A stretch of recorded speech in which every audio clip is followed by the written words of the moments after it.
உடல் நலனில் புறப்பூச்சு என்ற தலைப்பில் 31 மே 2025 அன்று காங்கேயம் ஊதியூரில் செம்மை நலக்களத்தை துவக்கி வைத்து ஆசான் மா செந்தமிழன் அவர்கள் ஆற்றிய உரை. அனைவருக்கும் வணக்கம்.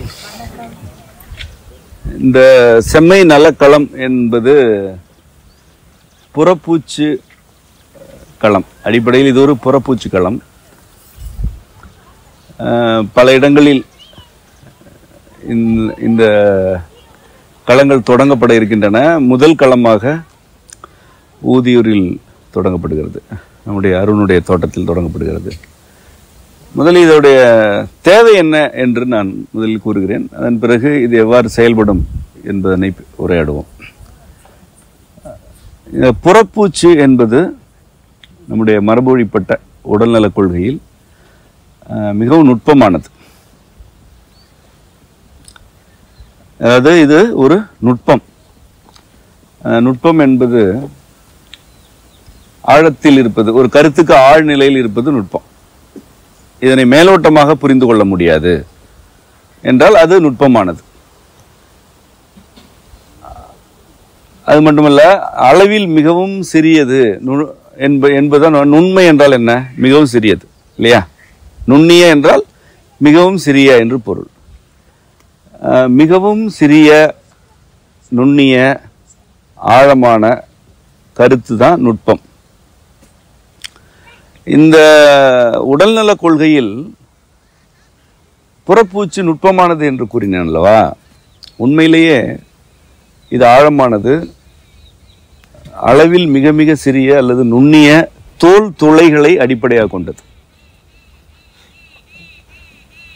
மருந்துகள் இரு வழியில் உடலால் உள்ளெடுக்கப்படுகின்றன. ஒன்று வாய் வழி, இன்னொன்று தோல் வழி. அடிப்படை இதுதான் அடிப்படை. வாய் வழி மருந்துகள் அவ்வளவு நுட்பம் இல்லை. அதான் நம்முடைய கொள்கை. வாய் வழி மருந்துகள் எவ்வளவு சிறப்பானவையோ அவற்றை விட பல மடங்கு நுண்மை தோல்வழி பூச்சில் உண்டு. இதுதான் கருத்து. ஏனென்றால் வாய் வழியே ஒரு மருந்து வழங்கப்படும் போது அதனை உடல் முழுமையாக தன்மையப்படுத்த, அதாவது செரிக்க வேண்டும்.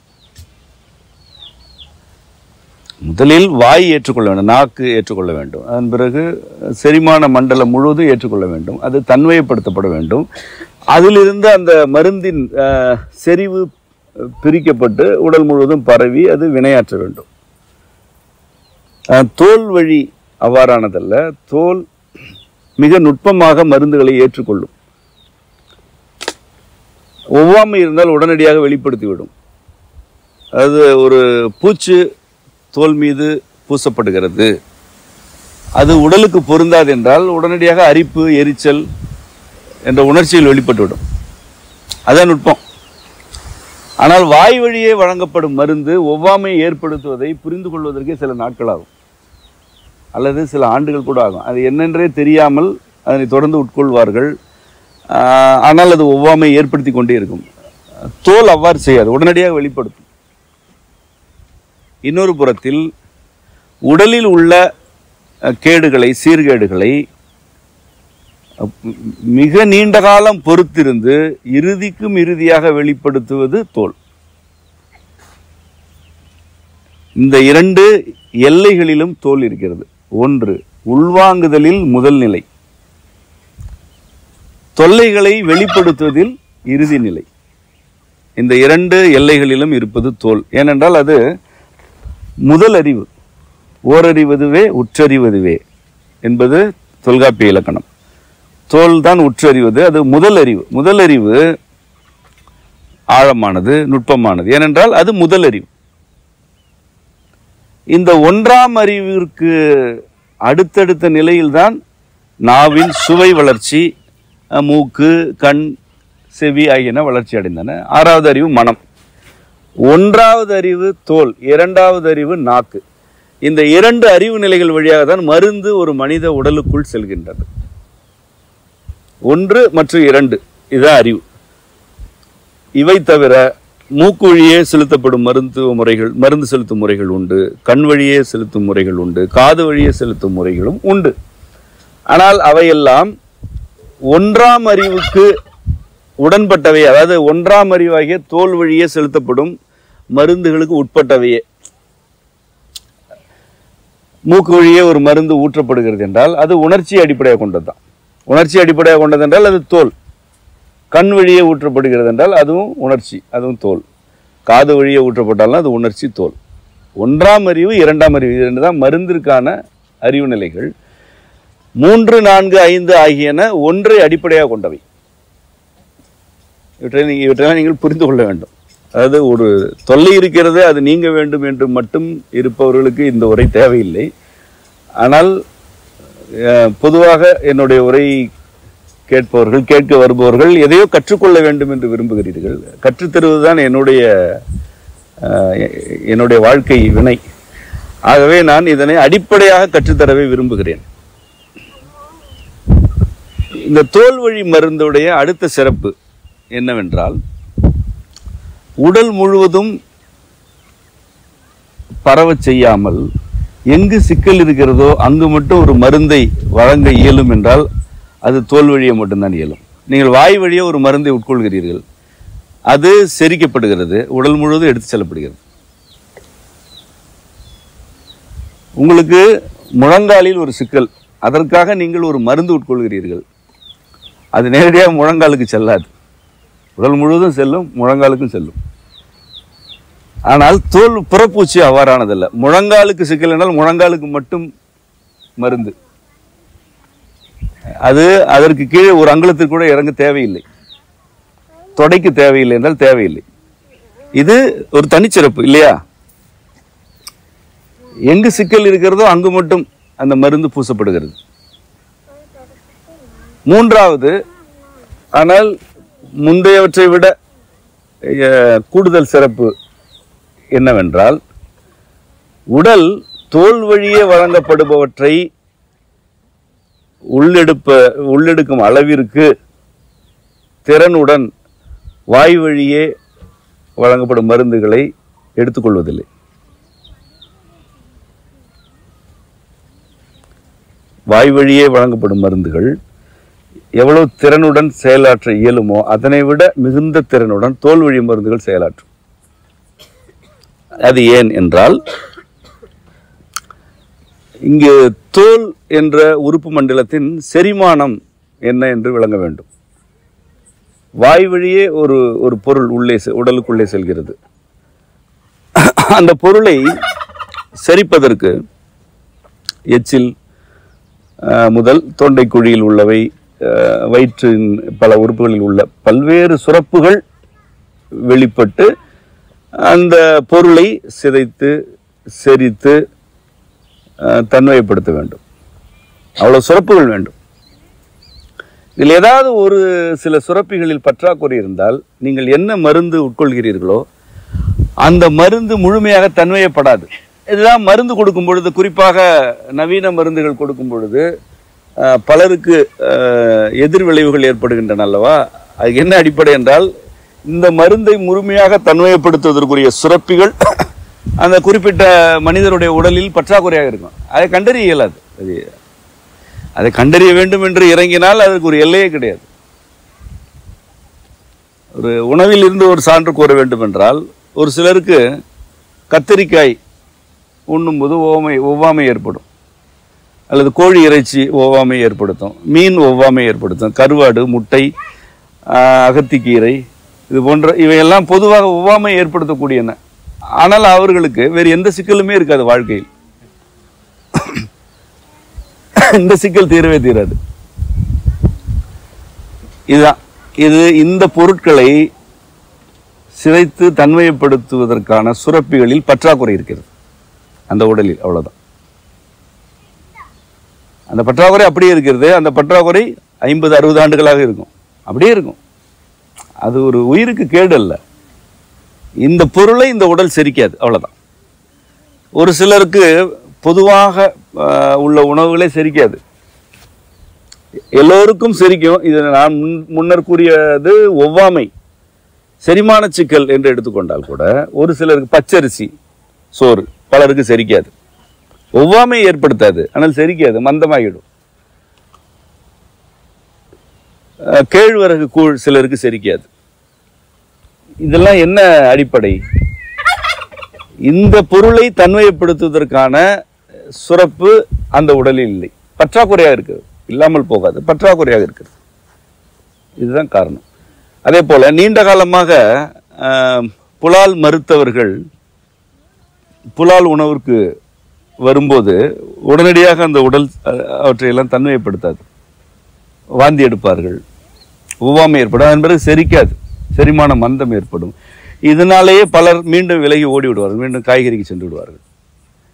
இந்த இறைச்சியை செரிப்பதற்குரிய சுரப்புகள் இன்னும் அவருடைய உடலில் ஊற்றெடுக்கவில்லை. ஏனென்றால் அது தேவைப்படவில்லை அல்லவா? அந்த திறனுடன் சுரப்புகள் இதுவரை தேவைப்படவில்லை, இப்பொழுது தேவைப்படுகின்றன. ஆனால் அது சுரப்பதற்கென்று ஒரு காலம் வேண்டும். இவ்வாறு சுரப்புகள் எனப்படுபவை தேவையின் அடிப்படையில் சுரக்கின்றன என்பதனை முதலில் புரிந்து கொள்ள வேண்டும். உங்களுக்கு வாழ்க்கை நடைமுறைகளிலும் மனதிலும் தேவையில்லை என்றால் அந்த சுரப்பு இருக்காது. அல்லது வாழ்க்கை நடைமுறையிலும் மனதிலும் தேவைக்கு மிகுதியான நாட்டம் இருந்தால் சுரப்பு மிகுதியாக இருக்கும், அதுவும் நோய். இது செரிமானத்தை குறித்த பாடம் மட்டுமல்ல, உடலுக்கும் புறத்திலிருந்து வரும் பொருட்களுக்குமான உறவு என்ன என்பதனை பற்றி அடிப்படை இது. இந்த உறவில் சுரப்புகளுக்குத்தான் முதன்மையான பங்கு இருக்கிறது. வாய்வழி உணவு மற்றும் மருந்தினை செரிப்பதற்கு இவ்வளவு சுரப்புகளின் பங்களிப்பு இருக்கிறது. தோல் வழிக்கு வாருங்கள், இதில் என்ன இருக்கிறது? நீங்கள் ஒன்றை தோல் வழியே வழங்குகிறீர்கள், ஒரு பூச்சி மருந்து கொடுக்கிறீர்கள் என்றால் அது உடனடியாக எடுத்துக்கொள்கிறது என்றால் அங்கு சுரப்புகள் குறைவு என்று பொருள் அல்ல. அங்கு இருக்கும் சுரப்புகள் மிக நுட்பமானவை என்று பொருள், மிக மிக நுட்பமானவை என்று பொருள். அது மிக மிக வியக்கத்தக்க திறன் கொண்டவை என்று பொருள்.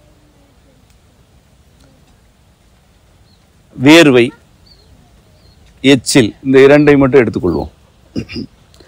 இந்த வியர்வையும் எச்சிலும் உடலின் மருந்து பொருட்களின் திறன் மிகுந்த நீர்மங்கள். உடலில் உள்ள மருந்துகள் உடலில் பல மருந்துகள் இருக்கின்றன. சுரப்புகள் தான் மருந்துகள் மருந்துகளை சுரக்கின்றன. அவற்றின் திறன்மிகு நிலையில் இருக்கும் எல்லாவற்றையும் எடுத்தாலும் இந்த இரண்டில் அடங்கும். உள்ளே எவ்வளவு இருந்தாலும் இந்த இரண்டுக்குள் அவை அடங்கும், வியர்வையிலும் எச்சிலும். அது ஏன் என்றால் இந்த உள்வாங்கும் இடத்தில் அந்த இரண்டும் இருக்கின்றன. ஒன்று வாய் வழியே உட்செல்ல வேண்டும், இன்னொன்று தோல் வழியே உட்செல்ல வேண்டும். ஆகவே வயிற்றில், தொண்டையில், பிற பகுதிகளில் இருக்கும் சுரப்புகளை விட திறன் மிகுந்தவை, நுட்பமானவை இந்த இரண்டு இடங்களில் இருக்கின்றன, இந்த இரண்டு நிலைகளில் இருக்கின்றன. ஒன்று வாய், இன்னொன்று தோல். தோலிலும் அது தனித்தனியான பகுப்பு உண்டு. வயிறு ஒரு தனி பகுப்பு, நெஞ்சு பகுதி தனி பகுப்பு, கழுத்து தனி. கழுத்தில் உள்ள தோல் வேறு, மார்பில் உள்ளது வேறு, இடுப்பில் உள்ளது வேறு, தொடையில் உள்ளது வேறு, அது வேறு, அது இன்னும் ஆழமானது. ஒட்டுமொத்தமாக தோல் மண்டலம் என்று எடுத்துக்கொண்டால் அது திறன் மிகுந்த சுரப்புகளை கொண்டது. ஆகவேதான் நீங்கள் ஒன்றை பூச்சாக வழங்கும் போது, தோல் மீது வழங்கும் போது அது உடனடியாக உள்ளிழுத்துக் கொள்கிறது. இதனை நீங்கள் நடைமுறையில் புரிந்து கொள்வதற்கு ஒரு சான்று, ஒரு வழி கூறுகிறேன். உங்கள் பகுதியிலே அந்த வழி இல்லை, வேறு எங்காவது தான் செல்ல வேண்டும். இயற்கையான தண்ணீரில் குளித்தால், இயற்கையான தண்ணீரில் நீங்கள் அந்த தண்ணீரை தலையில் ஊற்றினால் நீங்கள் தலை தூவட்ட வேண்டியிருக்காது. உங்களுக்கு அருகே இருக்கும் ஏதாவது ஒரு நீர்வீழ்ச்சிக்கு செல்லுங்கள். அந்த நீர்வீழ்ச்சி அணைக்கட்டிலிருந்து வரக்கூடாது. அதனால தான் சொன்னேன் அப்படி. அதாவது நீர்த்தேக்கத்திலிருந்து வரக்கூடாது. காடுகளில் இருந்து சுரக்கும் நீர் அப்படியே பால் போல் வரும். அது அவ்வாறு சில அருவிகள் இருக்கின்றன. அங்கு போய் நீங்கள் குளிக்க வேண்டும். குளிக்கும் பொழுது உங்களுக்கு நீங்கள் அதை கவனிக்க வேண்டும். நீங்கள் தலை துவட்ட வேண்டியிருக்காது, உடலை துவட்ட வேண்டியதாக இருக்காது. தோல் இழுத்து கொண்டே இருக்கும். இதற்கு மேல் குளிக்க வேண்டாம் என்றால் குளிர் நடுக்கும். அதுதான் அறிகுறி. நடுக்கம் ஏற்பட்டால் வெளியே வந்துடும். அதுவரை நீங்கள் கொடுத்து கொண்டே இருக்கலாம், அது குடித்து கொண்டே இருக்கும். சரி, இப்பொழுது நீங்கள் உங்கள் வீட்டில் குளிக்கிறீர்கள். நீங்கள் தலையில் ஊற்றும் தண்ணீர் எவ்வளவு கீழே ஊற்றுகிறது என்று பாருங்கள். தோல் எடுக்காது. நீங்க ஒரு மழை பொழியும் போது ஒரு மழை நீரை ஒரு வாளியில் பிடித்துக் கொள்ளுங்கள். இன்னொரு வாளியில் உங்கள் வீட்டு தண்ணீரை வைத்துக் கொள்ளுங்கள். ஒரு பக்கம் மழை நீர், இன்னொரு பக்கம் இந்த தண்ணி, இந்த நீர், இந்த இரண்டிலும் நீங்க ஒரே நேரத்தில் குளிங்க. நான் என்ன கூறுகிறேன் என்று புரியும். மழை நீரை தோல் அப்படியே குடிக்கும், இந்த நீரை உருட்டி விடும். இப்பொழுது நீங்கள் போய் குளித்தால் கூட இந்த பூச்சி மையத்தில் உள்ள நீரும் அப்படி உருட்டி விடத்தக்கதுதான். இந்த பகுதியிலேயே நான் கூறும் நீர் இல்லை. நீங்கள் இந்த தண்ணீரை மேலே ஊற்றினால் தோல் உருட்டி விடும், குடிக்காது. இதற்கு அது எடுத்துக்கொள்ளும் நேரம் ஒரு நொடிக்கும் மிக மிக மிக குறைவான காலம். வாய் இவ்வளவு நுட்பமாக, நாக்கு இவ்வளவு நுட்பமான காலத்தில் வினையாற்றாது. ஒரு பொருள் நீங்கள் உள்ளே விடுகிறீர்கள் என்றால் இது ஒவ்வாதது என்று சொல்வதற்கு ஓரிரு நொடிகள் வேண்டதற்கு. தோலுக்கு அப்படி இல்லை. தோல் தொலைவில் இருந்து ஒரு வெப்பக்காற்று வந்தால் கூட உங்களை தடுக்கும், ஒரு குளிர்காற்று வந்தால் தடுக்கும். அதே போல ஒவ்வாத நீர் மேலே ஊற்றப்படுகிறது என்றால் அது குடிக்காது, உருட்டி விடும். ஆகவேதான் இது இப்படி இயல்புக்கு மாறான நீரில் குளிக்கும் மக்களுக்கு உடல் சூடே தணிவதில்லை, மாறாக கபமாகிவிடும். இது ஒரு சான்று. இப்படி பல தோல் பற்றி பேச வேண்டும் என்றால் நான் நிறைய கூறிக்கொண்டே இருப்பேன். அது ஒரு தனி உலகம். இது ஒரு சான்று, நீங்கள் எளிமையாக புரிந்து கொள்வதற்கான ஒரு சான்று. தோல் மிக நுட்பமான திறன் கொண்ட ஒரு உறுப்பு மண்டலம். இது பல தனிச்சிறப்புகளுடன் இருக்கிறது. இது வினையாற்றும் காலம் மிக நுண்மையானது, ஒரு நொடிக்கும் குறைவானது. இதன் சுரப்புகள் மிக மிக திறன் வாய்ந்தவை. இந்த அளவிற்கு முதலில் நீங்கள் புரிந்து கொள்ள வேண்டும். அடுத்ததாக, இந்த தோல் வழியே ஒரு பூச்சு பூசப்படுகிறது. இந்த பூச்சு என்ன செய்யும்? உடல் இதனை எவ்வாறு உள்வாங்கும்? இந்த பூச்சு என்று நாம் பொதுவாக கொள்கிறோம். அது பல வகைகள் உண்டு. உங்களுக்கு தெரிந்தது எண்ணெய், நல்லெண்ணெய் பூசுதல் இல்லையா? நல்லெண்ணெய் தேய்த்து குளித்தல். அது பூசுதல்ல, தேய்த்தல், தேய்த்து குளித்தல். பூசுதல் என்றால் அது மேலே, தோலுக்கு மேலே ஒரு படலம் இருந்தால் அது பூச்சு. குடித்து கொண்டே இருக்கிறது, நிறுத்திவிட்டோம் என்றால் அது தேய்த்தல். எண்ணெய் தேய்த்தால் மேலே இருக்காது. ஒரு கடலை மாவு, பயிற்ற மாவு தேய்த்தீர்கள் என்றால் அது மேலே இருக்கும் இல்லையா? அது பூச்சு. பூசுதல் என்றால் அந்த பரப்பளவிற்கு மேல் இருந்தால் பூச்சு, உள்ளே சென்று விட்டால் தேய்த்தல். ஒரு சொல்லும் இன்றியமையாது. எதனை எப்படி சொல்ல வேண்டுமோ அப்படி சொல்ல வேண்டும். எண்ணெய் தேய்த்தல். இந்த எண்ணெய் தேய்த்தல் எதற்காக? முன்பு எப்படி இருந்தது? பொதுவாக நீங்கள் என்ன கருதுகிறீர்கள்? குளிர்ச்சிக்காக என்று கருது இல்லையா? நல்லெண்ணெய் தேய்த்தால் குளிர்ச்சி என்று கருதுகிறீர்கள். ஆனால் உண்மையிலே நல்லெண்ணெய் தேய்த்தால் அது குளிர்ச்சி இல்லை. நல்லெண்ணெய் என்பது அது ஒரு பித்தம். அது வெப்பத்தையும் வைத்திருக்கிறது, குளிர்ச்சியும் வைத்திருக்கிறது. அது வெப்பத்தையும் தூண்டும், குளிர்ச்சியும் தூண்டும். அது தோல் வழியாக பூசப்படும் பொழுது உடலின் எதிர்ப்பாற்றல் தூண்டப்படுகிறது. நன்கு புரிந்து கொள்ளுங்கள். நல்லெண்ணெயை தேய்த்து கொள்ளும் போது குளிர்ச்சி ஏற்படாது, எதிர்ப்பாற்றல் தூண்டப்படும். அவ்வாறு தூண்டப்படுகையில் உடல் தனக்குள் இருக்கும் வெப்பத்தை எல்லாம் உமிழ்ந்து விட்டு குளிர்ந்து போகும். புரிகிறதா உங்களுக்கு? அதாவது குளிர்ச்சி என்றால் என்னென்ற ஒரு தரை சூடாக இருக்கிறது, தண்ணீர் ஊற்றினால் அது குளிர்ந்து விடும் இல்லையா? சூடாக இருக்கும் தரையில் நல்லெண்ணெய் ஊற்றினால் குளிர்ந்து விடுமா? ஏன்னா அது நீர் அல்ல, தண்ணீர் அல்ல. நான் இன்னும் நீங்கள் அறிந்த இன்னொரு சான்று கூட கூறுகிறேன். செம்பருத்தி இலை இருக்கிறது. செம்பருத்தி இலையை அரைத்து தலைக்கு தேய்த்து குளித்தால் அது குளிர்ச்சி இல்லையா? நேரடியாக குளிர்ச்சி. நல்லெண்ணெய் அப்படிப்பட்டதல்ல. நல்லெண்ணெய் அப்படி நேரடியாக குளிர்ச்சியை கொடுக்காது. மாறாக அது என்ன செய்யும்? வெப்ப எதிர்ப்பாற்றலை தூண்டும். அது தூண்டும், அதுவும் கொடுக்கும். அது பித்தம். அது பித்தம் தான் மருந்து. பித்தம் தான் நஞ்சு, பித்தம் தான் மருந்து. வாதம், பித்தம், கபம் ஆகிய மூன்றில் மருந்து என்பது பித்தம் தான். அது எந்த மருந்தாலும் அது பித்தம். பித்தத்தன்மை இல்லைன்னா மருந்து அல்ல. இதுதான் நல்லெண்ணெய் தேய்க்கும் போது நிகழ்வது. இது உடலில் தேய்க்கும் பொழுது தோல் இந்த நல்லெண்ணெயை எப்படி உள்வாங்குகிறது? அப்படியே நீங்கள் கற்பனைக்கு செல்ல, கற்பனையில் நினைத்து பாருங்கள். நீங்கள் நல்லெண்ணெய் பூசும் பொழுது தோல் உடனடியாக உள்வாங்காது. முதலில் எடுக்கும், அதன் பிறகு எடுக்காது. நீங்கள் மேலே தேய்க்க தேய்க்க தேய்க்க வேர்க்க தொடங்கிடும் இல்லையா? போதும் என்கிறது. நீங்கள் நல்லெண்ணெயை பலருக்கு குடிக்கும் பழக்கம் கூட இருக்குவீங்க. நீங்கள் குடிக்கிறீர்கள் என்றால் ஒரு அளவு உங்களுக்கு சொல்லப்பட்டு விட்டது என்றால் அந்த அளவில் நீங்கள் குடித்து விடுவீர்கள் இல்லையா? அது நல்லது என்றால் குடித்து விடுவீர்கள். அது பேதியாகும். விளக்கெண்ணெய் பேதிக்கான ஒரு மருந்து. கொஞ்சம் கொஞ்சமாக விளக்கெண்ணெயை பருகினால் பேதியாகிவிடும். இந்த வாய் வழியே கொடுக்கப்பட்டது ஏன் பேதியாகிறது? அதுதான் நான் முதல்ல சொன்ன வேறுபாடு. செரிமானம் அடைந்த பிறகு உடல் முழுவதும் பரவி சென்று அதன் பிறகு அது மலத்தை எல்லாம் இளக்கி நீர்மமாக்கி உள்ளே வைத்திருக்க இயலாது என்று வெளியே தெளிவு. இவ்வளவு பணிகள் அதில் நிகழும். ஆனால் இதே விளக்கெண்ணெயோ நல்லெண்ணெயோ நீங்கள் தோளில் பூசுகிறீர்கள் என்றால் உடனடியாக அது வியர்க்கும். போதும் என்று சொல்ல. அதன் பிறகு நீங்கள் பூசினால் அது உருண்டு ஓடும், வியர்வையாகிவிடும். நீங்கள் பூசவே முடியாது. அதற்கு மேல் பூசினால் உடனடியாக தலைவலி வரும். இப்படி ஒரு பாதுகாப்பு தோல். வாயை ஏமாற்றலாம், தோலை ஏமாற்ற முடியாது, ஏமாற்றவே இயலாது. அது அதோடைய நுட்பமே வேறு. அது முதல் அறிவு.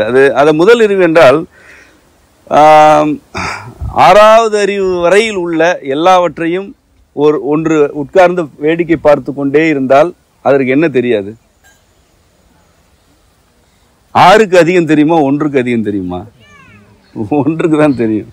ஏனென்றால் 6 இப்பொழுதுதான் பிறந்திருக்கிறது, அந்த 1 எப்பொழுதோ பிறந்து விட்டது. அதான் 1வது அறிவின் சிறப்பு. அதனால்தான் ஓரறிவு மட்டும் கொண்ட நுண்ணுடலிகள் மனிதர்களால் எளிதில் புரிந்து கொள்ள இயலாதவையாக இருக்கின்றன. மனிதர்களால் அவற்றை இன்னும் புரிந்து கொள்ள இயலவில்லை, எந்த காலத்திலும் இயலாதது. அவற்றை கட்டுப்படுத்தவும் இயலாது. ஏனென்றால் அது ஓரறிவு. அது முதல் உயிர், இறைவன் படைத்த முதல் உயிர். அது அந்த முதல் உயிர் இப்பொழுது வரை இருக்கிறது. அது எல்லாவற்றையுமே பார்த்து கொண்டிருக்கிறது. அது இதுவரை நடந்த எல்லாவற்றையும் பார்க்கிறது. இனி என்ன நடக்கப் போகிறது என்பதனை இறைவன் ஓரறிவுக்கு தான் உணர்த்துகிறான். தாவரங்களுக்கு எதிர்காலம் தெரியும். பலமுறை நான் உரைகளை கூறுகிறேன். தாவரங்கள் எதிர்கால சூழலை கணித்து பூக்கின்றன, காய்க்கின்றன, இலைகளை உதிர்க்கின்றன, இப்படியெல்லாம் செய்கின்றன. நுண்ணுடலிகளுக்கு நன்றாகவே தெரியும். அதற்கு ஏற்ப தம்மை தகவமைத்துக் கொள்கின்றன. இந்த ஓரறிவுக்குத்தான் எதிர்காலத்திற்கு ஏற்ப தகவமைக்கும் திறனை அம்மையும் அப்பனும் வழங்குகிறார்கள். என்றால் அது முதல் குழந்தை. மற்ற எல்லாமே 2, 3, 4, 5, 6. தோல் இப்படிப்பட்டது. தோல் முழுவதுமே ஓரறிவு தானே. ஆகவே அது வினையாற்றும் காலம் நுட்பமானது, அதன் சுரப்புகள் நுட்பமானவை, அதன் திறன் நுட்பமானது. இவற்றினால் உடலுக்குள் இருக்கும் சீர்கேடுகளை நீக்குவதிலும் அது நுட்பமானது. இதுதான் புறப்பூச்சியுடைய சிறப்பு. இப்ப மருந்து வழியாக சிலவற்றை நாம் அணுகும் போது பொருந்தாத பல தன்மைகள் இருக்க வாய்ப்பு இருக்கிறது. அந்த ஒரு மருந்து அவங்களுக்கு பொருந்தாமல் போகலாம், அல்லது ஒரு குறிப்பிட்ட சிக்கலுக்கு வாய்வழி மருந்து தீர்வே இல்லை என்று இருக்கலாம். அப்படி பல சிக்கல்கள் இருக்கின்றன. ஒரு எளிமையாக எல்லாரும் புரிந்து கொள்ள வேண்டியது என்னென்றால் கட்டிகளுக்கு வாய்வழி மருந்துகளா புறப்பூச்சா எது பொருத்தமானது என்று கேட்டால் புறப்பூச்சி தான். வாய்வழி மருந்துகளை விட புறப்பூச்சி தான். இன்னும் சொல்ல போனால் புறப்பூச்சில் ஒன்று கட்டுப்படவில்லை என்றால் வாய்வழி மருந்து கட்டுப்படாது, அப்படியே சொல்லலாம். அடுத்ததாக இது மிக எளிமையானது, யாவருக்குமானது. இதில் பெரிய மர்மங்கள் இல்லை. ஒரு கடல் பல நுட்பங்களை கொண்டிருக்கிறது. அது நாம் ஆழ்ந்து சென்றால் தன்னுடைய பல நுட்பங்களை அது காட்டுகிறது. மூச்சை அடக்கி கொண்டு உள்ளே போக வேண்டும், அவ்வளவுதான். போனால் காட்டும். அது மர்மங்களை எல்லாம் வைத்திருக்கவில்லை. அதுபோல இந்த புறப்பூச்சி மருந்துகள் பல நுட்பங்களை கொண்டிருக்கின்றன. தோல் என்ற இந்த உறுப்பு மண்டலம் பல நுட்பங்களுடன் தான் இருக்கிறது. ஆனால் அது மிக எளிமையானது. நீங்கள் விரும்பினால் அது தன்னுடைய நுட்பங்களை காட்டிக்கொண்டே இருக்கிறது. நீங்களே இதன் அடிப்படைகள் எல்லாம் புரிந்து கொண்டு நீங்களே உங்கள் வீட்டில் கடைபிடிக்கலாம். சில அடிப்படைகளை சொல்லித் தருகிறோம். இங்கு வரும்பொழுதும் கற்றுத்தந்து விட்டுதான், அடிப்படையாக கற்றுக் கொடுத்து விட்டுதான் புறப்பூச்சிகள் செய்ய வேண்டும் என்று தான் விரும்புகிறோம். அதன் பிறகு நீங்கள் வர வேண்டும் என்று இல்லை, நீங்களே உங்கள் வீட்டில் கடைபிடிக்கலாம். அவ்வளோ எளிமையானது. அது உங்களுக்கே அதன் விளைவு தெரியும். இது பூசினால் என்ன நிகழ்கிறது தெரியும். எதனை எவ்வளவு கலக்க வேண்டும், சேர்க்க வேண்டும் என்று உங்களுக்கே தெரிந்துவிடும். இது அதனுடைய எளிமை. கட்டிகள், பல்வேறு சில உறுப்புகளின் முடக்கம், அதாவது கை கால்களில் முடக்கம், மரத்து போதல், இப்படி பல தொல்லைகளுக்கான தீர்வு புறப்பூச்சில் இருக்கிறது. இது எல்லாமே நம்முடைய மரபில் பின்பற்றப்பட்டவை தான். வழக்கொழிந்து போயின, மீண்டு வருகின்றன. அவ்வாறு அவை மீண்டு வருவதில் நாம் அனைவரும் வழிகளாக இருக்கிறோம். நாமும் வழி. அதற்கு இவை மீட்டெடுக்கப்பட வேண்டும் என்றுதான் நான் விரும்புகிறேன். அதுக்காகத்தான் அருண் உள்ளிட்ட ஒரு குழுவினர் என்னோடு நிற்கிறார்கள். இந்த புறப்பூச்சி களத்தை அமைத்திருக்கிறார்கள். இங்கு நீங்கள் ஒவ்வொரு கிழமையும், அதாவது ஒவ்வொரு சனி ஞாயிறு 2 நாட்களும் காலை நேரத்தில் வரலாம். வந்து உங்களுக்கு என்ன புறப்பூச்சி வேண்டுமோ அதனை பூசிக்கொண்டு வெயில் காய்ந்து குளித்து விட்டு கிளம்பி செல்லலாம். மாலை நேரம் வேது பிடிப்பதற்கும் ஏற்பாடுகள் செய்யப்பட்டுள்ளன. அது அந்த வேது பிடிப்பது என்ன என்ன 3வது அறிவு இல்லையா? மூக்கு, அது 3வது அறிவு. வேது பிடிப்பதற்கான ஏற்பாடுகளும் செய்யப்படுகின்றன. வேது பிடித்து புறப்பூச்சு, அந்த புறப்பூச்சோடு வேது பிடித்து கொண்டு நல்ல வேர்த்த பிறகு வேர்வை அடங்கிய பின்னர் குளித்து விட்டு நீங்கள் கிளம்பி செல்லலாம். இது இந்த பகுதியில் உள்ள நம் கருத்துக்களை பின்பற்றுபவர்களுக்கு, என்னுடைய பாடங்களை கேட்பவர்களுக்கு, என்னுடைய மாணவர்களுக்கு இது ஒரு களமாக இருக்க வேண்டும் என்று நான் விரும்பி இதனை அமைத்திருக்கிறோம். ஏனென்றால் எல்லோருமே செம்மைவனத்துக்கு வந்துவிட இயலாது. நானும் எல்லா இடங்களுக்கும் சென்று கொண்டே இருக்கவும் இயலாது. இப்படி ஒரு களம் இருந்தால் இது உங்களுக்கான களம். இங்கு இருப்பவர் அருண், இதன் பொறுப்பாளர். அவர் உங்களுக்காகவே இதனை வடிவமைத்திருக்கிறார். ஆக இது நம்முடைய ஒரு களம், இது செயற்களம், இது நாம் நலமடைவதற்கான ஒரு களம். இது இங்கு நீங்கள் உரிமையுடன் வந்து இவற்றையெல்லாம் பெற்று செல்லலாம். இதுதான் இந்த இடத்துடைய நோக்கம். இந்த செயல் திட்டத்துடைய நோக்கம் இதுதான். ஒரு சிலருக்கு காலை வந்துவிட்டு மாலை வேது பிடித்து விட்டு செல்ல வேண்டிய தேவை இருந்தால் அவர்கள் இருந்து விட்டு கூட செல்லலாம். அப்படித்தான் ஏற்பாடு செய்திருக்கிறோம். காலையில் வந்துவிட்டு சிலருக்கு அப்படி இருக்கும். காலை பூச்சும் தேவைப்படும், மாலையும் தேவைப்படும். அலைய வேண்டியதில்லை, வந்து இருந்துவிட்டு மாலை கூட செல்லலாம். அதற்கான ஏற்பாடும் செய்ய வேண்டும் என்று தான் செய்திருக்கிறோம். இதுதான் இந்த நலக்களத்துடைய கொள்கை செயல்பாட்டு முறை. அடுத்ததாக இதனை முன்னெடுப்பது அருண் என்றாலும் அவருக்கு துணையாக என்னிடம் இதில் சில வழிகாட்டுகளை பெற்ற யாராவது ஓரிருவர் இருப்பார்கள். அவர்களுடைய வழிகாட்டலின் பேரில் தான் நீங்கள் நடந்து கொள்ள வேண்டும். அது நீங்களாக வந்து எனக்கு அந்த பூச்சி வேண்டும் என்று ஒரு அழகுபடுத்தும் மையம் போல இதை ஆக்கிவிடக்கூடாது. என்னத்தை இங்கே இருப்பார்கள், என்னுடைய மாணவர்கள் இருப்பார்கள், இதுதான் உங்களுக்கு பொருத்தமானது என்பார்கள். அதனை மட்டும் செய்யுங்கள், செய்துவிட்டு செல்லுங்கள். நீங்கள் வீட்டில் போய் பின்பற்றலாம். இது ஏன் தேவைப்படுகிறதால் ஏற்கனவே அறிமுகத்தில் அருண் கூறியது போல பலருடைய வீடுகளில் வெயிலே வருவதில்லை, வெயிலே வராது. வெயில் காய வேண்டும் என்று நாம் சொல்லுவோம், ஆனால் அவர்களுக்கு வெயிலே வராது. பல அடுக்ககங்கள் இருக்கின்றன. உங்கள் பகுதியில் சற்று குறைவு, சென்னை போன்ற பகுதிகளில் அவைதான் மிகுதி. நாம் வெயில் ஒரு மருந்து உடலுக்கு. அந்த வெயில் கூட கிடைக்காமல் நீண்ட கால நோயாளிகளாக இருக்க வேண்டாம். ஒரு காற்று, இப்படிப்பட்ட காற்று வேண்டும். நீர் பொருத்தமான, ஓரளவுக்காவது பொருத்தமான நீர் வேண்டும். எல்லாவற்றையும் விட நமக்கென்று ஒரு இடம் வேண்டும் இல்லையா? நமக்கென்று ஒரு இடம் இருக்கிறது, அங்கே போனால் பார்த்து கொள்வார்கள் என்று ஒன்று வேண்டும். இதுதான் உண்மை, மற்றெல்லாம் காரணம். நமக்கென்று ஒரு இடம், நாம் இப்படி ஒரு தொல்லை இருக்கிறது, அங்கே போனால் பார்த்து கொள்வார்கள். அங்கே போனால் நாம் நமக்கான புறப்பூச்சிகளை எல்லாம் பூசிக்கொண்டு குளித்து விட்டு நிம்மதியாக வரலாம். அது நம்முடைய இடம், அங்க இருப்பவர்கள் நம்மவர்கள் என்ற அந்த உறுதிப்பாடு வேண்டும். அதுதான் மருந்து, உண்மையான மருந்து அதுதான். அப்படி ஒரு சிலர் நமக்காக இருக்கிறார்கள் என்றாலே எழுந்து விடலாம் இல்லையா? நமக்கென்று ஒரு இடம் இருக்கிறது, நமக்கென்று சில மனிதர்கள் இருக்கிறார்கள், நமக்கென்று ஒரு கொள்கை இருக்கிறது. இந்த மனிதர்கள் மற்றும் கொள்கைகளின் ஆழத்தில் நம் இறைவன் இருக்கிறான், நாம் பாதுகாப்பாக இருக்கிறோம். அதானே உண்மை. அதனை செயல்படுத்துவதற்கான ஒரு களம் தான். இதுதான் இதன் சுருக்கம். இந்த களம் செயல்படுவதற்கு கட்டணம் எதுவும் இல்லை. ஆனால் உங்களுடைய விருப்பத்தின் அடிப்படையில் பங்களிப்பு கொடுக்கலாம். இயலாதவர்களும் வரலாம், என்றோரும் வரலாம்.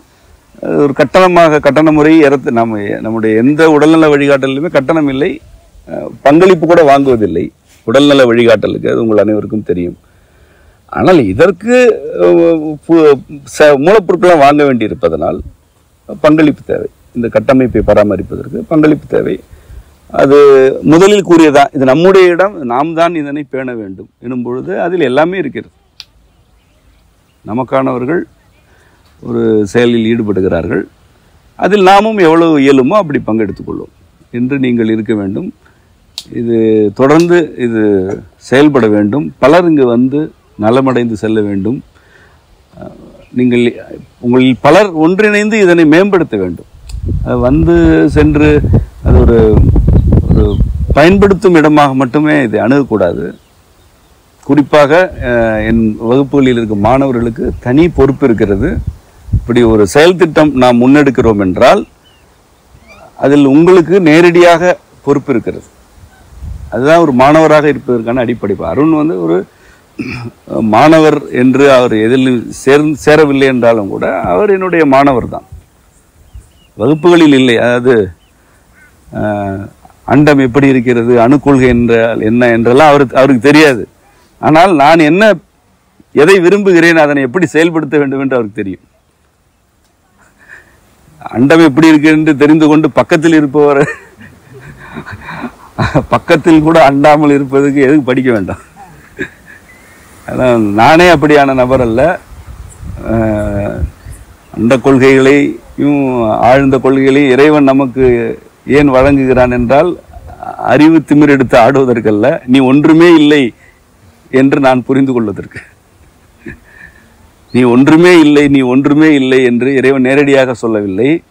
நான் யார் தெரியுமா என்று அவன் காட்டுகிறான். அதனை பார்க்கும் பொழுது நான் ஒன்றுமே இல்லை என்று நான் புரிந்து கொள்கிறேன். ஆகவே அந்த கொள்கைகளெல்லாம் உள்வாங்கும் போது நமக்கு என்ன வருகிறது, நாம் ஒன்றுமே இல்லை என்ற உண்மை உள்ளே செல்கிறது, அதுவே நிலைக்கிறது. அப்படி இறைவனே யாவுமாக இருக்கிறான், அவனே எளிமைக்கும் எளிமையாக இருக்கிறான், அவனே அரிய தன்மையில் இருக்கிறான். எல்லாமே அவன்தான். அரிதினும் அரிதும் அவன்தான், எளிமையினும் எளிமையும் அவன்தான். இதில் நாம் யார் என்றால் ஒன்றுமே இல்லாதவர்கள். இந்த ஒன்றுமே இல்லாதவர்களுக்கு என்று சில தேவைகளும் சிக்கல்களும் வரும் பொழுது ஒன்றுமே இல்லை என்பதனை ஒப்புக்கொண்டவர்கள் ஒன்று சேர்ந்து ஒருவருக்கு அரவணைப்பாக இருக்க வேண்டும். இதுதான் என்னிடமிருந்து பெற வேண்டிய பாடம். இதுதான் என்னிடமிருந்து பெற வேண்டிய பாடம். இந்த பாடத்தை பெறுபவர் தான் என்னுடைய மாணவர். அணுக்கொள்கையில் 4 கேள்விகள் கேட்டால் 5 பதில்கள் சொல்பவர்கள் வந்து அறிவில் சிறந்தவர். ஆனால் என்னுடைய மாணவர் அதிலும் தேர்ச்சி அடைந்திருக்க வேண்டும். அப்படி தேர்ச்சி அடையவில்லை என்றாலும் யாவருக்குமான வாழ்க்கையை நாம் வாழ வேண்டும். அது எந்த அளவுக்கு இந்த பிறவியில் வாய்க்கிறதோ அந்த அளவு வாய்க்கட்டும் என்ற விருப்பத்தில் இருப்பவராக இருக்க வேண்டும். உறுதியாக சொல்கிறேன், அருண் அப்படிப்பட்டவர் தான். அவருக்கு என்ன வாய்ப்பு இருக்கிறதோ அந்த வாய்ப்பில் அவர் செயல்படுகிறார். அருணுடைய துணைவியர் உமாவும் அப்படிப்பட்டவர்கள் தான். இந்த 2 பேருமே பல செயல் திட்டங்களில் வந்து பங்கெடுத்தவர்கள். தனிப்பட்ட முறையில் நான் இங்கு வரும்பொழுதெல்லாம் என் மீது அக்கறை கொண்டு எனக்கான பல தேவைகளை நிறைவேற்ற துடிப்பவர்கள் தான் இந்த 2 பேருமே. இத்தனைக்கும் அருண் எந்த அளவு உரை கேட்பாரோ அந்த அளவு கூட உமா கேட்க மாட்டார். அது ஒரு இயல்பாக பலர் வந்து செல்ல வேண்டும், பலருக்கு உதவி செய்ய வேண்டும் என்று கருதுவதற்கு பாடம்லாம் தேவையில்லை. அது பாடம் படித்து தான் உதவுபவர்கள்லாம் உதவ மாட்டார், விளங்க மாட்டார். தானும் விளங்காமல் அடுத்தவர்களையும் விளங்க விடாது. பிறருக்கு ஏதாவது செய்ய வேண்டும் என்று அந்த நிலைக்கு வருவது பெரிய கல்வி கிடையாது, இயல்பு. அப்படிப்பட்ட இயல்பில் இருப்பவர்கள் தான் இங்கு இருப்பவர்கள். இவர்களுக்கு ஒத்துழைப்பாக இங்கு முப்பொருள் பாடம் உங்களுக்கு விளக்கிய மணிகண்டன், அவருடைய மனைவி பிரேமா, இன்னும் பலர் இங்கு இருக்கிறார்கள். சேந்தன் இருக்கிறார், இன்னும் பலர் இருக்கிறார்கள். இவர்கள் மட்டுமல்ல, யாரெல்லாம் என்னுடைய மாணாக்கராக உங்களை கருதி கொள்கிறீர்களோ உங்கள் அனைவருக்குமே இங்கு பொறுப்பு இருக்கிறது. இங்கு தொடர்பு கொள்ளுங்கள். அது அருணை தொடர்பு கொண்டு என்னென்ன ஒத்துழைப்புகள் வேண்டும் என்று கேட்டு உங்களால் இயன்ற ஒத்துழைப்புகளை வழங்குங்கள். வரும் மக்களுக்கு வழிகாட்டுங்கள். ஒவ்வொருவரும் நலம் பெற்று செல்ல வேண்டும் என்று இவ்விருப்பத்தில் வேண்டுதலில் எப்பொழுதும் இருங்கள். இறைவனை சிந்தித்து கொண்டே இருங்கள். ஒருவரை தொடும் பொழுது இறைவனை சிந்தித்து கொண்டு தொடுங்கள். ஒருவரை ஆற்றுப்படுத்தும் பொழுது இறைவன் மீது எல்லா சுமைகளையும் இறக்கி வைத்துவிட்டு ஆற்றுப்படுத்துங்கள். அவர்கள் நலமடைவார்கள். இந்த நிலையில் இந்த செம்மை நலக்களத்தை தொடங்கி வைத்து என் உரையை நிறைவு செய்கிறேன். உங்கள் அனைவருக்கும் அம்மையப்பர் நிறைவதாக. நன்றி.